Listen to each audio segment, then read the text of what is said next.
ಫ್ರೀಯಾಗಿ ಸಿಗೋ ಬೇವಿನ ಸೊಪ್ಪಿಗೆ ಇಷ್ಟೊಂದು ದುಡ್ಡಾ? Hi hello welcome back to another mini vlog. ಹಬ್ಬದ ಹಿಂದಿನ ಲಾಗ್ ಆಗಿರುತ್ತೆ. ಬೇವಿನ ಸೊಪ್ಪು ಅಂತ ಮಾವಿನ ಸೊಪ್ಪನ್ನು ತೊಗೊಂಬರೋಣ ಅಂತ ಹೇಳ್ಬಿಟ್ಟು ಇಡೀ ಏರಿಯಾನ ಸುತ್ತಿದ್ದಾಯಿತು.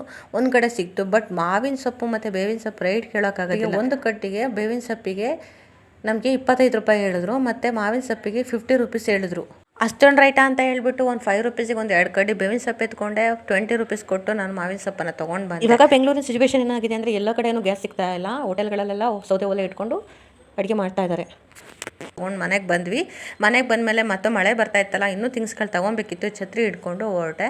ಸ್ವಲ್ಪ ಮ್ಯಾಟ್ ತೊಗೊಬೇಕಿತ್ತು ಮನೆಗೆ. ಮ್ಯಾಟ್ ತೊಗೊಂಡು ಮತ್ತು ಮೈದಾ ಹಿಟ್ಟು ಮತ್ತು ಬೆಲ್ಲ ತೊಗೊಂಡೆ. ನಾಳೆ ಒಬ್ಬಿಟ್ಟು ಮಾಡೋಣ ಅಂತ ಹೇಳ್ಬಿಟ್ಟು ಬರೋ ದಾರಿನಲ್ಲಿ ಅಲ್ಲೇ ಬಾಳೆಹಣ್ಣನ್ನು ತೊಗೊಂಡು ಮನೆ ಕಡೆ ಬಂದೆ. 9:30 ಆಗಿತ್ತು. ನಮ್ಮ ಧ್ರುವಂತೂ ಬಟ್ಟೆ ಬೇಕು ಅಂತ ಆಟ ಮಾಡ್ತಾಯಿದ್ದ. ಸರಿ ಬಟ್ಟೆ ತೊಗೊಂಬರೋಣ ಅಂತ ಹೇಳಿ ಹೋದೆ. ಇಷ್ಟೊತ್ತಿಗೆಲ್ಲ ಕ್ಲೋಸ್ ಮಾಡ್ತಾಯಿದ್ರು, ಎಲ್ಲನೂ ಕೂಡ ಮಡ್ಚಿಡ್ತಾಯಿದ್ರು. ಅವನಿಗೆ ಟಿ ಶರ್ಟ್ ಬೇಕಂತ ಹೇಳ್ದೆ. ಟಿ ಶರ್ಟ್ಗಳನ್ನ ನೋಡ್ದೆ. ಮತ್ತು ಮನ್ವಿತಂಗೂ ಕೂಡ ಈ ಡ್ರೆಸ್ನ ತೊಗೊಂಡ್ವಿ. ಇಷ್ಟನ್ನು ತೊಗೊಂಡು ಪ್ಯಾಕ್ ಮಾಡ್ಕೊಂಡು ಮನೆ ಕಡೆ ಬಂದ್ವಿ. ಮಳೆ ಅಂತೂ ಸಿಕ್ಕಾಬಟ್ಟೆ ಜೋರಾಗಿತ್ತು ಮಳೆ.